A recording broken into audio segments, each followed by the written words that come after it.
उनकी विचारधारा गांधी की है और हमारी विचारधारा बाबा साहब डॉक्टर अम्बेडकर की है कि नहीं है? कितने लोग मानते हैं बताओ मेरे को? सब मानते हो कि नहीं मानते हो? बीएसपी की विचारधारा बाबा साहब की विचारधारा और कांग्रेस की विचारधारा गांधी की विचारधारा। तो आज उनको अपनी विचारधारा को छोड़ के बाबा साहब और मानव कांतिराम की फोटो लगानी पड़ जा रही है। इसका मकसद साफ है, आपको गुमराह करना चाहते हैं। मैं आगाह करने आया, अगर वो चाहते कि इस देश के अंदर बाबा साहब की विचारधारा फले और फूले तो वो खुल्लम खुल्ला बीएसपी को नुकसान नहीं पहुंचाते। मैं इसका एग्जाम्पल दे रहा हूं। 2008 का चुनाव हुआ और 2018 में चुनाव हुआ राजस्थान के अंदर। 2008 में हमारे 6 एमएलए बने और 2018 में हमारे 6 एमएलए बने। उसके बाद क्या हुआ? कांग्रेस की सरकार नहीं बन रही।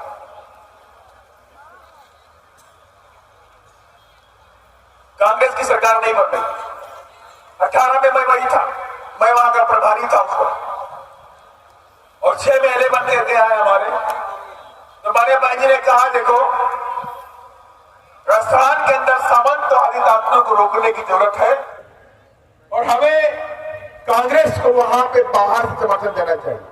बीजेपी की सरकार नहीं बनी थी और हमने कांग्रेस को बाहर से समर्थन दे दिया, उनकी सरकार को बना दिया, जबकि उनके पास बहुमत नहीं था। बहुमत के लिए चाहिए थे 101 एमएलए और कांग्रेस के पास मात्र कितने थे? 99। हमने 6 एमएलए का समर्थन उनको दे दिया और उनके पास हो गए 105। हो गए नहीं हो गए? 105 हो गए नहीं हो गए? और चाहिए कितने थे? 101। हमने कांग्रेस की सरकार बनवा दी और ठीक वैसे 2008 में भी हमने बनवा दी। 2008 में भी उनके मुख्यमंत्री ने हमारे 6 एमएलए तोड़ दिए और 2018 में भी हमने कोई डिमांड नहीं उनसे करी। हमने बाहर समर्थन दे दिया, हमने उनसे न मंत्री पद मांगा, कुछ भी नहीं मांगा। बहुत एक बात जरूर मांगी उनसे, हमने कहा, मुख्यमंत्री जी से बोला कि हम चाहते हैं कि 2 अप्रैल 2018 में जो SC/ST बॉयज के ऊपर अपने संवैधानिक सुरक्षा कवच SC/ST एक्ट को बचाने की जो पूरे देश में नीली क्रांति आई, जो आंदोलन हुआ, उसमें जो मुकदमे लगाए गए हैं आपकी तरफ से राजस्थान के अंदर, आप उन मुकदमों को खत्म कर दीजिए। ये मांग बहुजन समाज पार्टी की तरफ से हुई और उन्होंने एक भी मुकदमा नहीं खत्म किया और उल्टे रातों रात हमारे 6 के 6 एमएलए तोड़ लिए। 6 के 6 एमएलए तोड़ लिए। उनके डर इस बात का था कि अगर ये बीएसपी के 6 एमएलए कंटिन्यू बड़े रहेंगे तो 6 से 60 होने में कोई रोक नहीं पाएगा। उनकी मंशा थी कि बीएसपी को रोको, राजस्थान के अंदर बीएसपी नहीं बढ़ेगी। और इसीलिए मैं आपसे कहना चाहता हूं, जो व्यक्ति आपको दूसरे प्रदेशों में धोखा देता है तो वो व्यक्ति क्या आपको यहाँ पर आगे बढ़ाएगा? नहीं बढ़ाएगा। इसलिए मैं कहना चाहता हूं कि कांग्रेस से आपको अलर्ट रहने की जरूरत है। बीजेपी से भी रहना है और कांग्रेस से भी रहना है। और जो आपके महाराष्ट्र के अंदर जो छोटी छोटी पार्टियां बनी हुई है, जो आपके वोटों को बांटने का काम करती है, जो आपके वोटों का सौदा करने का काम करती है, उनसे भी आपको सावधान रहने की जरूरत है। मैं आपसे वादा करता हूं, आपकी जानकारी है, एकमात्र पार्टी है कि बाबा साहब के सपनों पूरा करना चाहती है, वो डंके की चोट पे कहती है, वो बहुजन समाज पार्टी है और हमारी नेता आदरणीय बहन कुमारी मायावती जी है साथियों।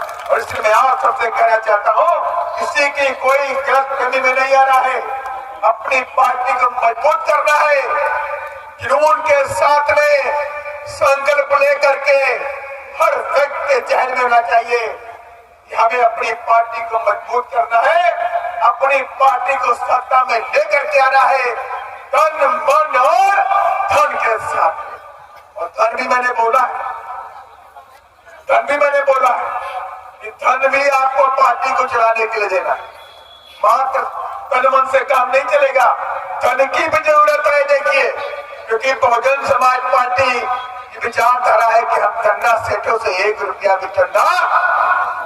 मिलेगी। और आपको मालूम होना चाहिए कि बीएसपी एकमात्र देश की ऐसी पार्टी है जिसने एक सिंगल रुपया भी आज तक किसी धन्ना सेठ से चंदे में नहीं लिया। एकमात्र पार्टी। और जबकि कांग्रेस हो चाहे बीजेपी हो चाहे तमाम पार्टियां हो, उन लोगों ने इलेक्ट्रल बॉन्ड के जरिए हजारों करोड़ रुपए चंदे में लिया, लेकिन बीएसपी ने नहीं लिया। बीएसपी कहती है जिसका सहारा होता है उसका इशारा होता है। और हम जब सत्ता में आएंगे तो अपने महापुरुषों की विचारधारा को इस देश में लागू करेंगे, धन्ना सेठों की विचारधारा को लागू नहीं करेंगे। इसलिए मैंने आप सबसे कहा है, अपनी पार्टी को धन से भी सीखने की जरूरत है, पार्टी को मजबूत करने की जरूरत है। जहां भी आपको बीएसपी का कार्यकर्ता मिल जाए, अगर मोटरसाइकिल से है तो उसको बुला करके उसकी गाड़ी में 100 रुपए का पेट्रोल डाल देना और उससे कह देना ये नीला झंडा बांध लो और मेरे गांव में एक चक्कर जरूर लगा के तुम जाना। और अगर ये भावना पैदा कर दी तो मैंने आपसे कह दिया है कि आने वाले समय में महाराष्ट्र की राजनीति को पलट करके ये बीएसपी रखने जा रही है, ये आगाज करने जा रही है। और मैं चाहता हूँ आप सभी लोग खड़े होकर के माननीय कांशीराम साहब की जयंती पर दोनों हाथ जाकर के ये संकल्प लीजिए कि माननीय कांशीराम साहब हम आपके सपनों को महाराष्ट्र में पूरा करेंगे। पूरा करेंगे नहीं करेंगे? करेंगे। माननीय कांशीराम साहब अमर रहे।